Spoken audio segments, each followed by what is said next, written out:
The maximum size of a single LSS survey is 4,080,000 points.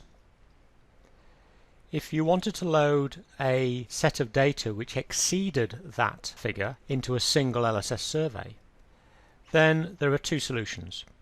You can use one of the large data sampling options, which will miss out every other or every third point or whatever, and give you a smaller model as a result.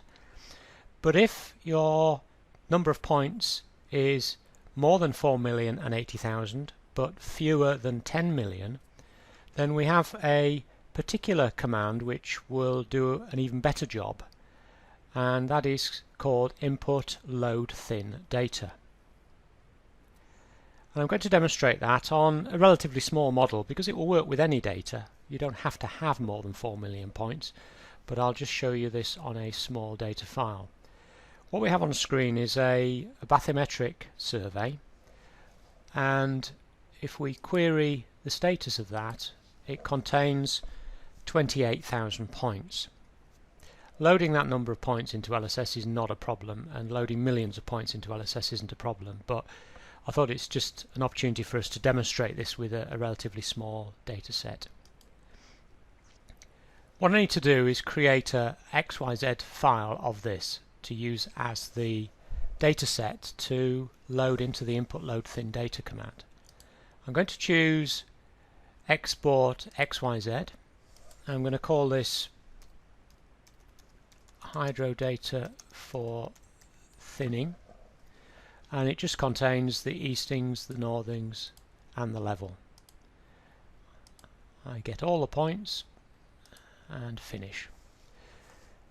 I'm now going to create a new survey.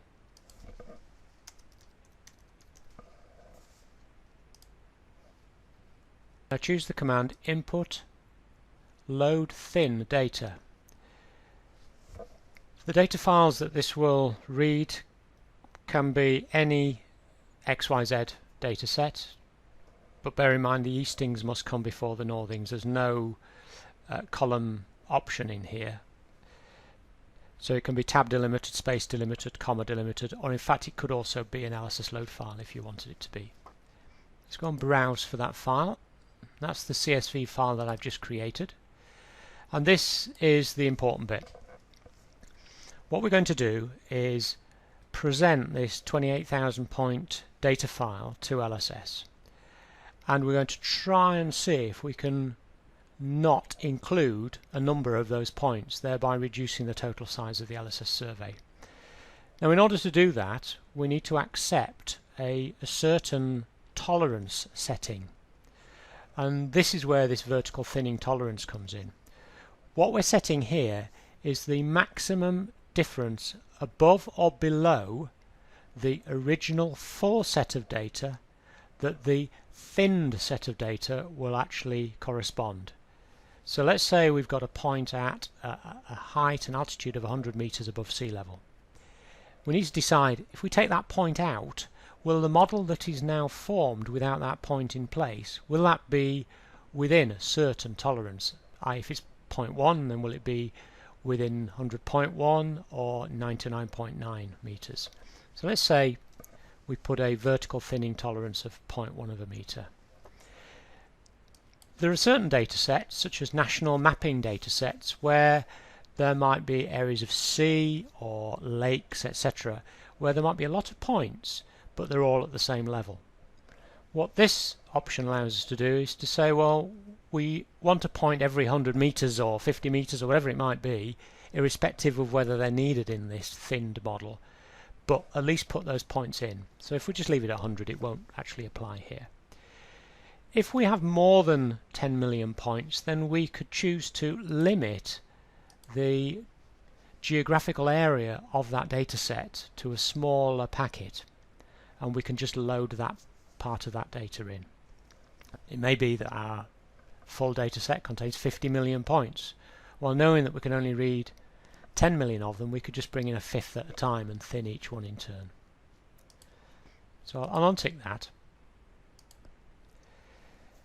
LSS has now read the contents of that data file. It's read all of the points. It's read the maximum and minimum eastings and northings. It's told us that our vertical thinning tolerance is 0.1 of a meter and our horizontal spacing is a maximum of 100 meters. As soon as we hit the continue button, I'm just going to move this off screen now, we will see the data loaded. Now that was, because it was such a small file, that's going to load incredibly quickly. If you've got several million points, that could take quite a few seconds to process that. If I bring that back in again, it has told us that it has thinned that data from 28,000 to 17,700. If I hit OK, it's now displayed the model it's created. And if we now zoom in on a certain part of that data set and over display the original hydro data set, which has got everything in it in a single colour. Those points in green are the ones that have been retained and placed into the current thinned survey, and those points which are displayed in white are the ones it has chosen not to include. I turn that off. If you look at this area here, see, those points are not inside the current survey.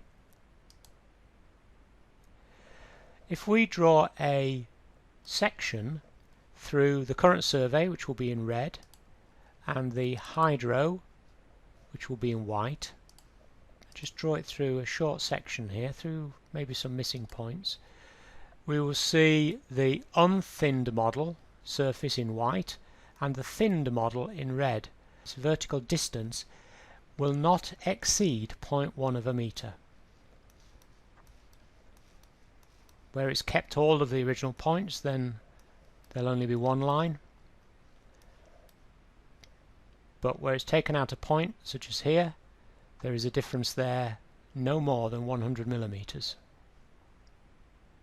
So that's the process of data thinning. It's a much more intelligent way of removing data, and it also means that you don't have a question mark over, well, if I'd taken out that point rather than that point, would I have got a better DTM? Well, we know we've got a guaranteed maximum discrepancy here of 0.1 of a meter plus or minus.